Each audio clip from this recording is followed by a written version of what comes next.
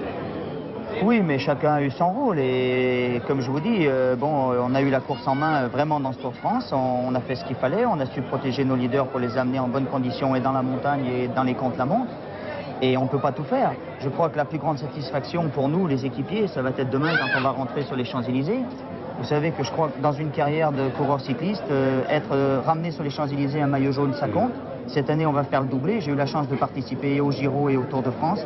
Et si mes ambitions personnelles sont passées après, je crois que j'aurai une très grande satisfaction demain sur les champs de participer à ma première grande victoire du Tour. Alors, maintenant, près de vous, Greg LeMond, en tête, Bernard Hinault qui porte le maillot jaune, mais Greg LeMond a gagné cette course contre la montre d'une manière tout à fait remarquable. On le sentait d'ailleurs au passage lorsque les temps étaient annoncés. Oui, je suis vraiment heureux pour Greg parce que Greg est un garçon qui a une très très grande classe. Et je crois que ce contre-la-montre aujourd'hui va être un déclic pour lui parce qu'en ce qui me concerne, je pense que Greg manquait un petit peu de confiance en lui. Il n'avait peut-être pas la hargne que Bernard Hinault a. Et aujourd'hui, finir un Tour de France de la façon qu'il finit, faire le doublé 1 et 2 avec Bernard et surtout la victoire de Greg. Parce qu'il faut penser que Greg, depuis le début de saison, il est toujours là, aux places d'honneur, 2e, 3e, 4e, mais il n'avait encore pas gagné de course. Et je sais très bien ce que c'est. Je pense que Greg devait faire un complexe et il devait se demander si un jour ou l'autre il allait gagner une course et s'il était capable encore de gagner une grande course.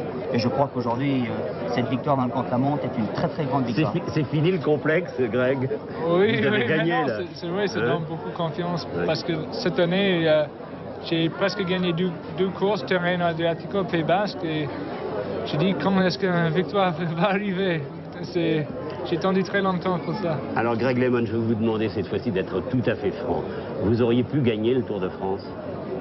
Non, parce que moi je pense que Bernard, comme moi, j'ai eu quelques mauvaises journées dans le Tour de France et lui a eu. Et moi je pense que c'est vraiment à cause de son chute à Saint-Étienne qu'il a eu des mauvaises journées dans les Pyrénées. Je peux dire que à l'Uzardiden, quand même, vous auriez pu peut-être faire un tout petit peu mieux. Oui, mais on ne peut pas savoir maintenant parce que c'est passé. On peut pas. Je ne sais pas si j'ai continué au fond, parce que peut-être ça me fait cuire pour le prochain jeu. Je perds en 2 minutes. Je ne sais pas.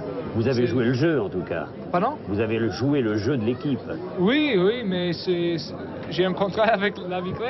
Le plus important, c'est de gagner l'équipe. Et c'est vrai que si j'ai continué jusqu'à l'arrivée avec Stéphane, le prochain jeu, il a pris 1 minute. Et si c'était moi qui pris lui trop près de le vainqueur. Ce qui est extraordinaire, c'est que vous êtes des rivaux dans la course. Et puis lorsque l'arrivée est sonnée, vous vous retrouvez, et puis vous avez tous de l'estime les uns pour les autres. Je trouve que ça c'est beau dans la course. Même si dans l'adversité, ça peut barder. Mais vous avez peut-être rêvé un tout petit peu, Greg LeMond. Vous avez peut-être rêvé, mettons du côté de l'Uzardiden, ou même le lendemain, que vous auriez pu être le leader d'une autre équipe. Et qu'à ce moment-là, les choses eussent été différentes. Non, je pense que j'ai compris. Oui, ça, si vous aviez été le leader d'une équipe. Mais moi, je pense si je suis avec une autre équipe. Et l'adversaire de Bernard Hinault. Oui, mais on ne peut pas savoir. Moi, je pense que si je suis avec une autre équipe, peut-être je ne suis même pas dans la même place. Mais on ne peut pas savoir maintenant. Je suis content d'être avec la victoire. Je sais que l'année prochaine, Bernard, il dit qu'il va courir pour moi et j'ai encore 3 ans avec la victoire. Stéphane Roche, c'est un peu dur aujourd'hui d'avoir perdu ce bout de temps. C'est-à-dire, tout le monde disait que Roche allait gagner le contre-la-montre, il allait battre Greg pour la 2e place, tout ça. Oui. Mais moi, personnellement, j'avais les pieds sur terre.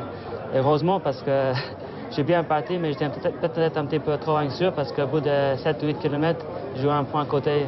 Et puis comme le parcours était très accidenté, je n'ai pas eu le temps de récupérer.